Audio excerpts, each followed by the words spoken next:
Romance of the Three Kingdoms, Chapter 112. So the sources kick off with Sima Zhao talking to his advisors. Right.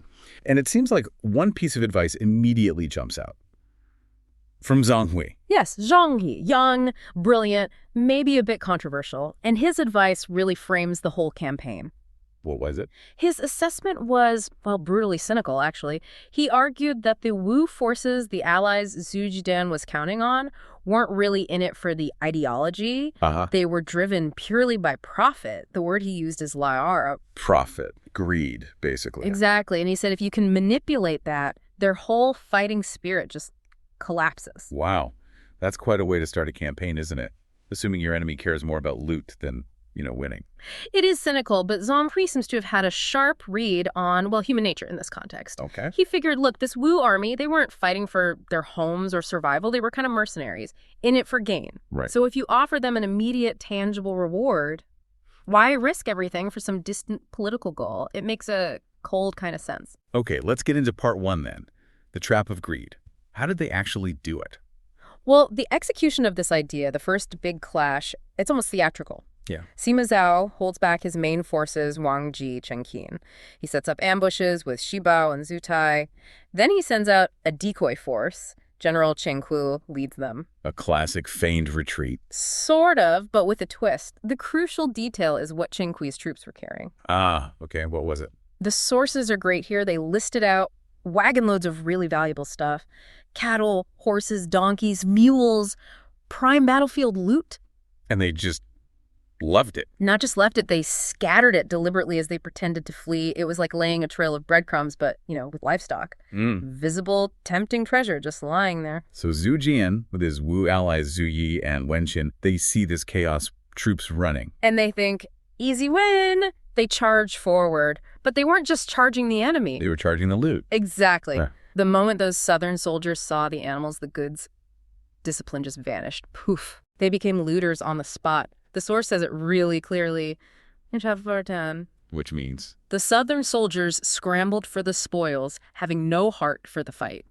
Their focus completely shifted. Get the goods, forget the battle. Was this kind of bait comment then? Or was this Zhang Hui being particularly clever? Well, fighting over spoils after a battle was common, sure.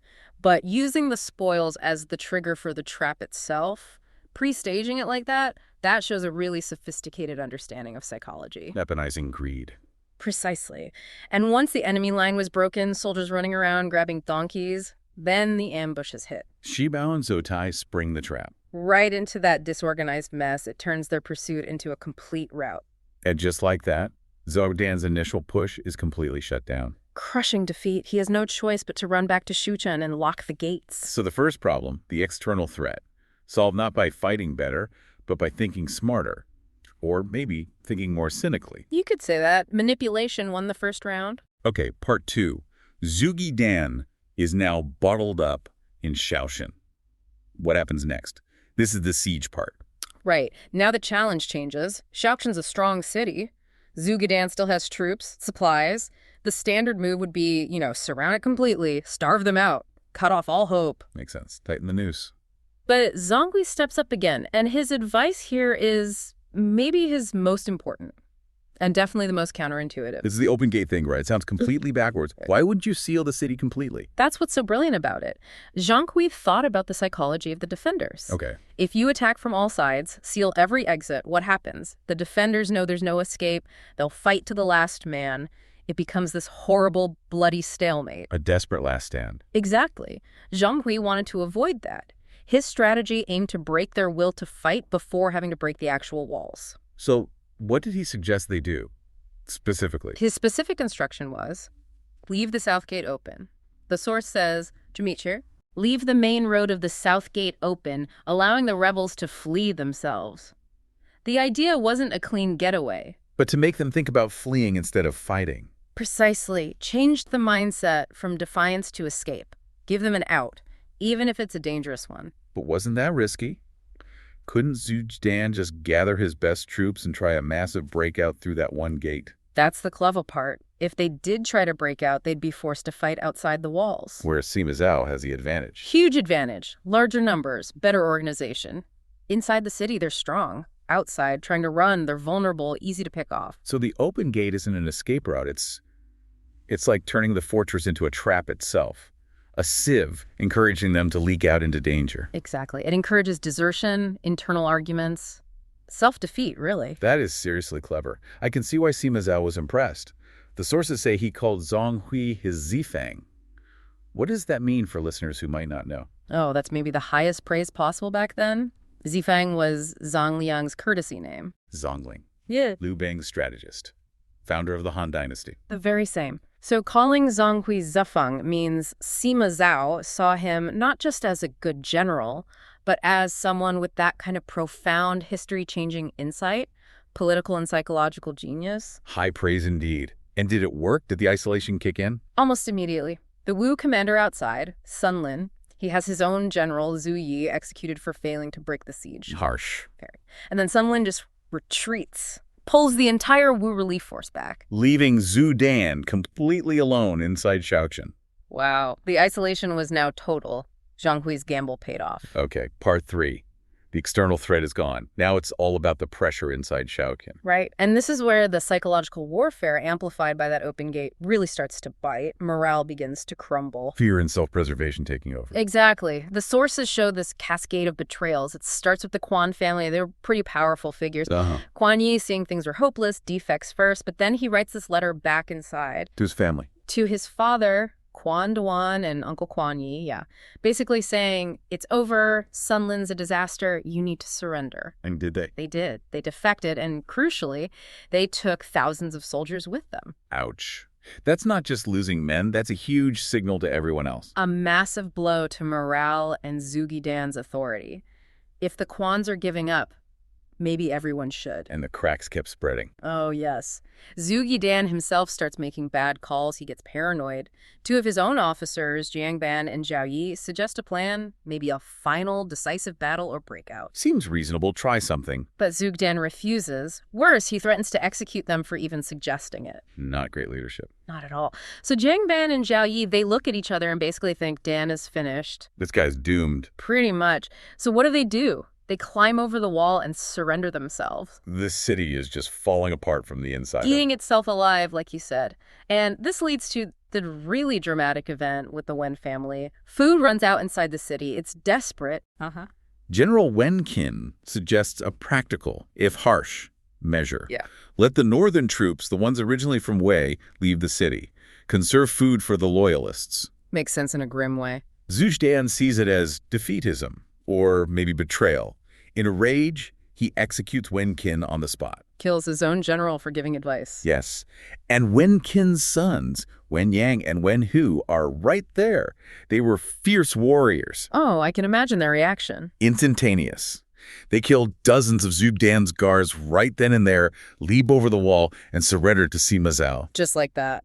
But wait, Wen Yang, wasn't he a major enemy of the Sima family? Known for being really tough? A huge thorn in their side, yes. He'd fought them fiercely before, so the obvious move for Sima Zhao would be execution, finally got his enemy. Right, make an example. But Zhonghui steps in again. Classic Zhonghui. He says, no, don't kill him. Why not? His logic was, if you kill Wen Yang, who just surrendered, everyone else still inside Shaoqing will think, see, surrender means death anyway, we have to fight to the end. It would backfire. Strengthen their resolve. Exactly. So instead, Zhang Hui advises the opposite. Pardon them. Not just pardon them, but reward them. Lavishly. Pardon your sworn enemy and give him a promotion. Make them generals on the spot. Full pardon, high rank. That is politically brilliant in a really ruthless way. Sending a message. The ultimate message. And the effect, according to the sources, was devastating for Zhuge Dan. How so? Wen Yang and Wen Hu ride around the walls of Shaoqing shouting the news. We surrendered. We've been pardoned. We've been made generals. Oh, wow. And everyone inside hears this. The defenders think, wait, Sima Zhao pardoned Wen Yang, our fiercest fighter, his known enemy. If he's safe and rewarded, then we'll definitely be safe if we surrender. Complete psychological collapse. Total. Morale just disintegrated. The city's will to resist was broken, not by siege engines, but by calculated mercy towards an enemy. Okay, part 4. Morale is gone. The end must be near. It comes very quickly after that, with the defenders basically giving up. Zhang Hui advises the final assault. An officer named Zheng Xuan opens the north gate from the inside. Another betrayal. The final one. Sima Zhao's forces pour in. Zhuge Dan tries one last desperate escape through a side path. Does he make it? No, he's cut down by a soldier named Hu Fen. The rebellion is over. And Sima Zhao's response? Cold and absolute. He has Zhuge Dan's entire family executed. Zhuge's wipe out 3 generations. A brutal message to any other potential rebels. So a victory achieved through cynicism, manipulation, betrayal. It feels quite dark. It does. It's ruthlessly pragmatic. Zhang Hui's strategy worked perfectly by playing on self-interest. But the sources don't quite end there. They highlight 2 moments that stand in stark contrast to all that. Moments of loyalty. Exactly. Profound loyalty, defying all that cynicism. The first involves the Wu general, Yu Quan, who was captured. Okay. He's offered the chance to surrender, just like everyone else, but he refuses point blank. Yeah. He says, basically, I was sent here to save this city. I failed. Surrendering now would be unrighteous. The source uses the term righteousness, duty, honor. My sense of righteousness will not allow it. Wow. Principle over survival. Completely. He chooses to fight. The sources say he fought fiercely over 30 bouts before being overwhelmed and killed. His stand was purely about honor, directly opposing the lie, the profit motive, that Zhang Hui exploited. That's powerful. And the second moment? Even more so, perhaps. Hundreds of Zhuge Dan's own personal troops are captured. They're lined up before Sima Zhao. And offered surrender? Yes. Standard procedure now.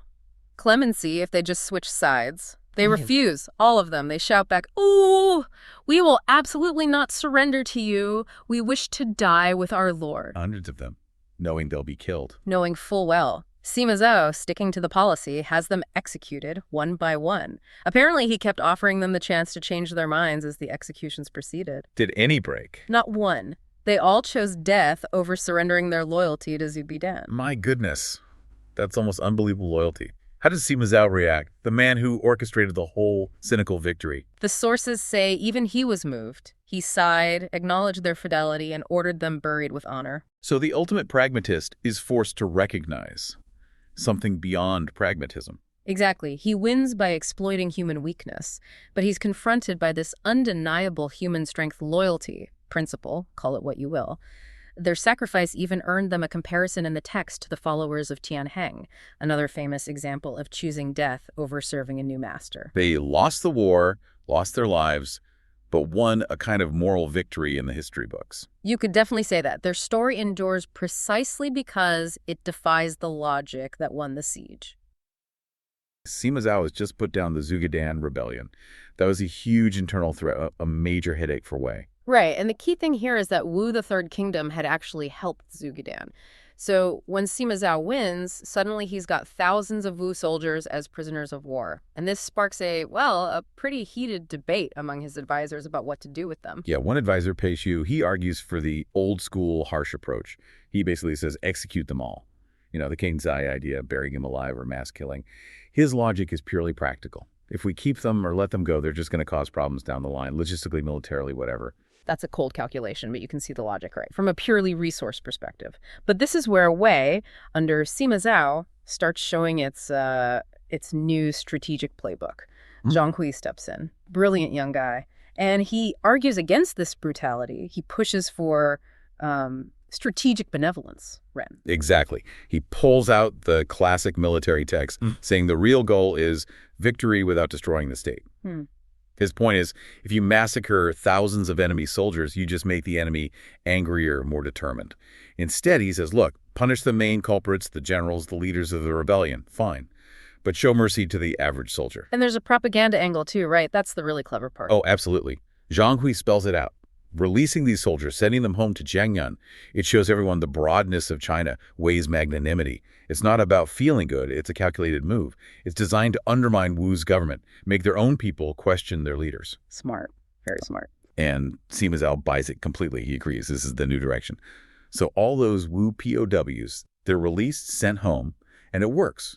One Wu general, Teng Zi, gets so spooked about his own leadership back home, maybe punishment, that he actually defects to Wei for good. That's a huge win psychologically achieved without any more fighting. Okay, so Wei establishes this strategy of patient calculation, even mercy for political gain. But that sets up the immediate next question. What happens when that approach slams head-on into a general who has zero patience left? Because almost the second piece is declared at Hernan, they get news. Yeah, news arrives. Jiang Wei, Shu Han's top general, is on the march. He's heading for Changcheng, aiming to cut Wei's supply lines. The clock just resets instantly. And Jiang Wei, he thinks this is perfect timing. He believes Sima Zhao is stretched thin, having dragged the emperor and empress dowager out on that last campaign. He sees his chance, a vulnerable Wei heartland, a decisive strike. But back in Shu, not everyone is thrilled. The sources mention Middle Secretary Qiazhou. He's worried. He sees the Shu court is kind of corrupt, trusting this eunuch Huang Hao.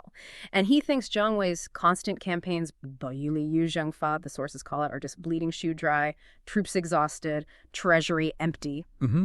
And Qiazhou actually sends Jiang Wei this incredibly important essay. It's called the Qi Guolun, or On Enemy States. And this essay is really the philosophical core of this whole situation. Qiazhou basically argues, look, this isn't the time for nonstop aggression. He brings up this idea that, big secure nations, they get lazy, hang duo man, but small nations, the ones under threat, they have to focus on good government, on virtue, hang Xishan, just to survive.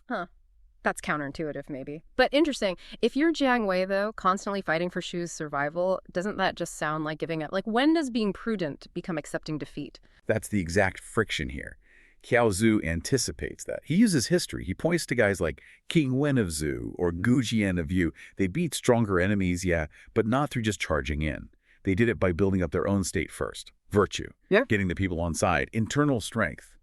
And he says, look, this era isn't like when the Qin dynasty fell apart. Tin Mo Ding Fei, that was chaos. Yeah. A hero could just grab power with a sword back then, like Liu Bang, Han Zu. So because the other states, Wei and Wu, are relatively stable, you can't just use speed and surprise alone. Is that the idea? Precisely. Qiazhou calls it a time of 6 states concurrently existing.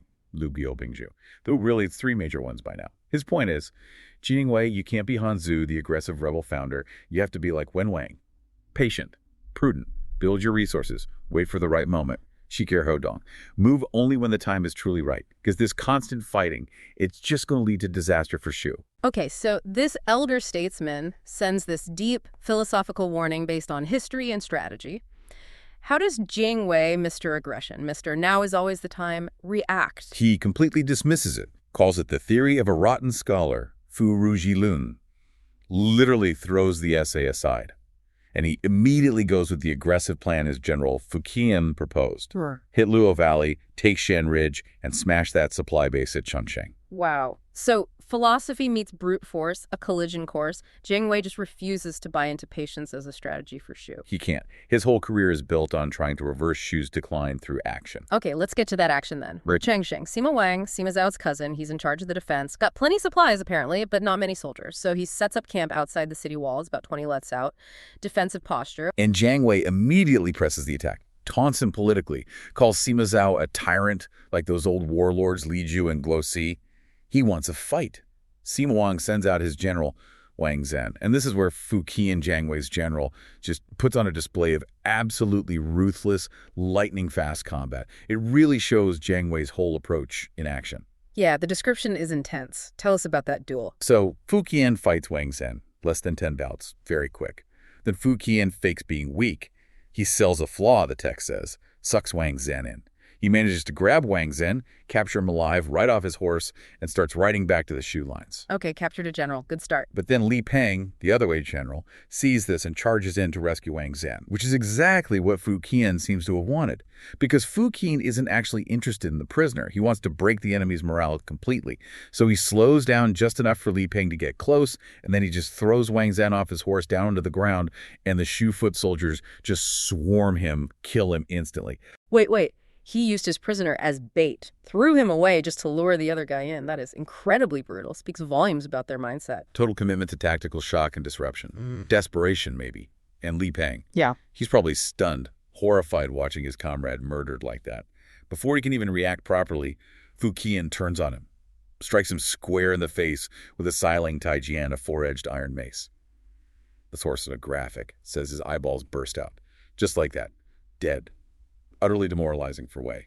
2 generals down in, minutes? Seconds? The Wei camp must have just crumbled. Completely. Sima Wang has no choice. He abandons the forward camp, pulls everyone back inside the city walls. And Jiang Wei presses the advantage immediately.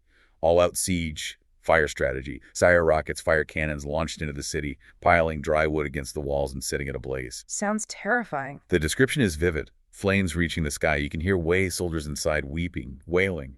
The city is right on the verge of falling. This is Jiang Wei at his absolute tactical peak, right? Ignoring Qiao Zhu, trying to win through sheer force and speed. But just as it looks like Shancheng is finished, the narrative shifts again. A massive enemy force appears. Coming up from the rear, Jiang Wei has to break off the siege, turn around, and figure out who this new threat is. Right. And leading this new army is this strikingly young general, described as really handsome, face like powdered rice, lips like painted rouge, very stylized description. He rides out, challenges Jiang Wei, says he's General Deng. Jiang Wei naturally assumes, okay, this must be Deng Ai, the famous Wei strategist. He's finally arrived. So they fight another duel. They do. Yeah. And it's a shock for Jiang Wei. They go at it for 30, maybe 40 rounds. Completely even. This young guy's good, really skilled. Jiang Wei, getting maybe a bit frustrated, tries his signature move, pretend to flee, then whip around and shoot an arrow from his fancy carved bow. Does it work? Nope. The young general just leans forward on his horse, dodges the arrow smoothly. Then he even manages to trap Jiang Wei's spear for a moment before pulling back safely. Jiang Wei's impressed, maybe a little annoyed, and chases after him. But suddenly, the real Deng Ai rides out and intercepts him. And Deng Ai reveals, "That wasn't me you were fighting. That's my son, Deng Zong." Ah, the reveal. So Deng Ai has arrived with his highly capable son. Jiang Wei must be thinking, okay, this just got complicated. But Deng Ai's reaction is the key thing here, right? He doesn't press the attack immediately. Exactly. Deng Ai offers to delay the battle, talk tomorrow. And Jiang Wei, despite being impressed by Deng Zong, is probably cautious now. Deng Ai is known for strategy, not just fighting. Deng Ai knows precisely what Jiang Wei needs. A quick win before Wei fully recovers from the Shaochun campaign and shifts its main forces. So Deng Ai does the opposite of what Jiang Wei wants. He plays for time. Precisely. He immediately gets a message to Sima Wang, still holding out inside the burning Changcheng. The instructions are incredibly simple. Do not fight. This is the military version of the political patience Sima Zhao showed earlier.